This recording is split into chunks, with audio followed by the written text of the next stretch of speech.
Most people are distracted. Most people never screech to a halt and ask, am I a soul? Do I have a soul? If I am a soul, who is it? Where is it from? What does it know? Very, very few people bother to move into that moment of querying and asking and inquiring, because that's a really big moment. That means that you're serious about your personal soul growth, your spiritual growth. You're serious about finding out why you're here.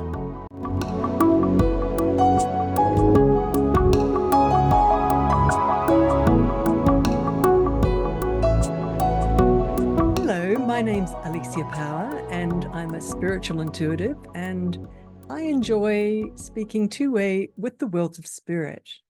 And I've been doing that now for about 30 years. Today, I would love to ask my spirit guides some questions on your behalf. And I think the very first question could be, why are we here?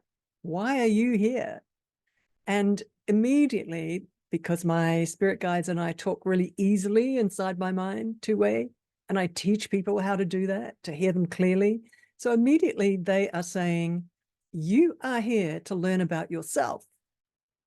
You're here to learn about who you are as a soul that's looking out of your eyes, not just the human you or the human personality you, but who is that soul that's looking out of your eyes?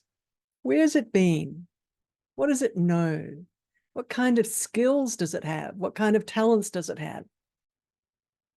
What has it learnt already that as it sits inside you, like the driver in the car, what does it know? What does it want? What's its passions? What's its skill set already? So this lifetime, the reason you're here is to find that out. Find out about your soul. Who is it? And the way to do that is to do visualization processes, is to do inner journeying or inner almost mental rehearsal, inner visualizations.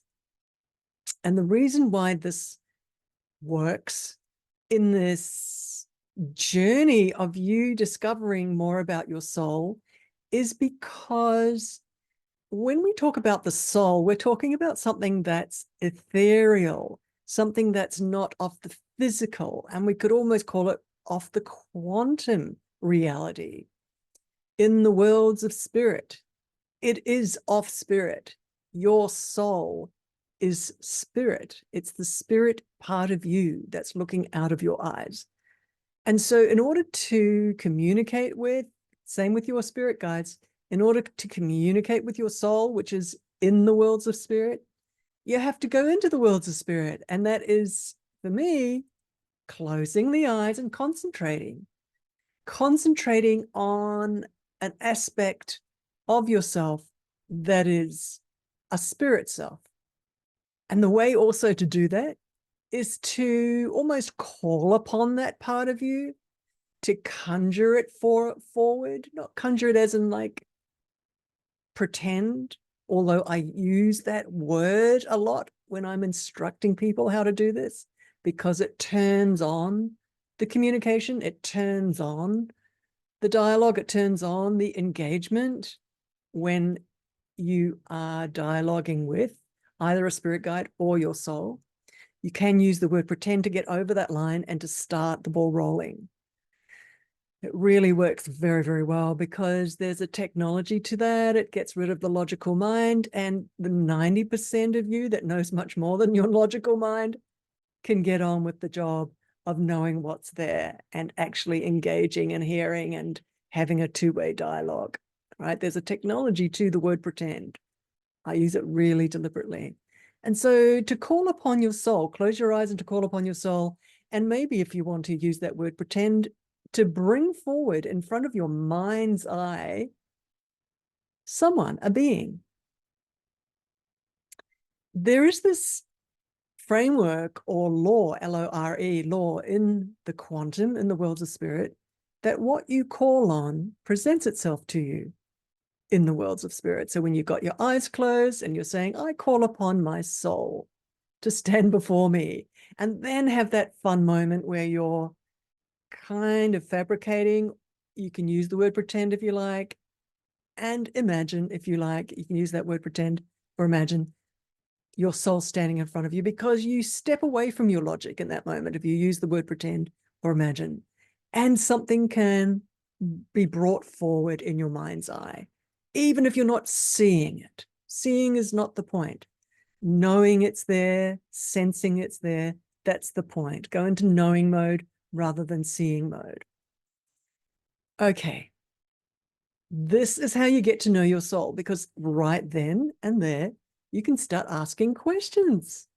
And the beautiful thing about working with the worlds of spirit is that your inner video camera can get switched on, and all kinds of ways of communication can start happening. Your soul can give you a picture. Your soul can give you a knowing. Your soul can give you a sense of a visual. You can have a sense of walking together with your soul, hand in hand, and your soul showing you something. Okay, so in that moment, when you call upon your soul and have that soul standing there and you start asking questions, and a lot of people don't even know what to ask. It's like, that's the issue. It's like, I don't know what questions to ask. You could start with, hey,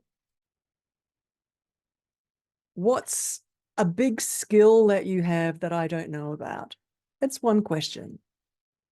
You could ask, what do you want to say to me about where I'm at in my life? Do you approve of that? Are you happy with where I'm at in my life? Am I going in the right direction? You're not asking a spirit guide, a higher mentor. You're asking your soul, because your soul wrapped itself up in a human body, went through childhood into adulthood, and is looking right now at me. And I'm saying to you, the human you, saying, you've got a soul, get to know it. So this is an interesting moment right now, because I'm pushing it back on you to do the action, to do the job of getting to know your soul. And your soul's happy about that, because most people are distracted. Most people never screech to a halt and ask, am I a soul? Do I have a soul? If I am a soul, who is it? Where is it from? What does it know? Very, very few people bother to move into that moment of querying and asking an inquiry, because that's a really big moment. That means that you're serious about your personal soul growth, your personal growth, your spiritual growth. You're serious about finding out why you're here. You want to open the book and start reading. It's time to find out who you are, but also for the purpose of maximizing your potential in this lifetime. Because a lot of people go for success, go for money, and that's great. Success is great. It makes your life easier. But then there's the question of, who am I and why am I here? That comes back, even if you're successful. That comes back, that question. Billionaires need to ask this question. Why am I really here? Because everyone dies. Everybody dies. The body falls away, and your soul shows up again in front of spirit mentors, guides. Your soul standing in front of them going, well, what was all that about? My life. Even if you're a billionaire. Okay, I was successful.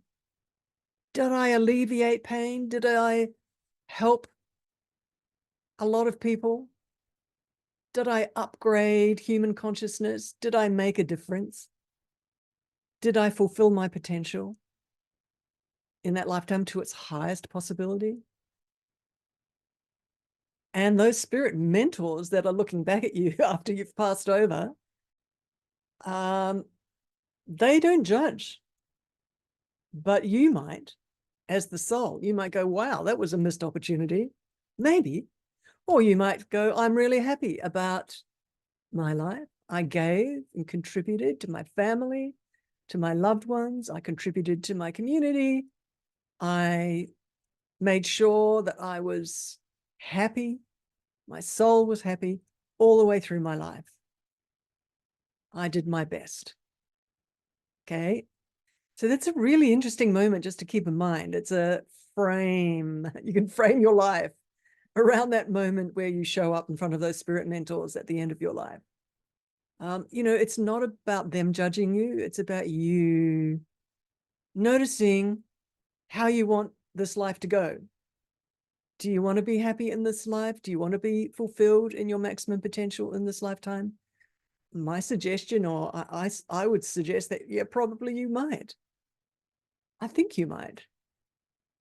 So my job today is to let you know you've got a soul, your soul wants to be happy, and you've got an opportunity, as I mentioned, to close your eyes, to call upon your soul and to start asking it questions about, what do you think about where I'm at in my life?